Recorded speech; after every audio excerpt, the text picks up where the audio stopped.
quite. They each have their own meanings, but they are related.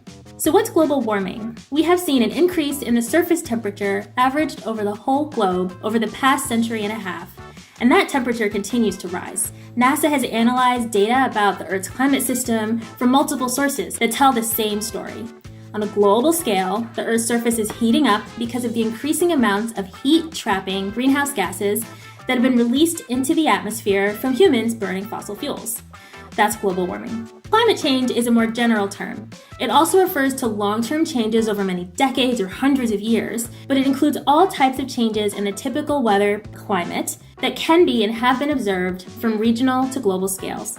NASA has instruments that have observed a diverse collection of the current impacts of climate change, like decreases in ice in the Arctic, droughts, increasing wildfires, and increasing surface temperatures. These are all examples of indications of climate change. So is climate change the same as global warming? Not quite.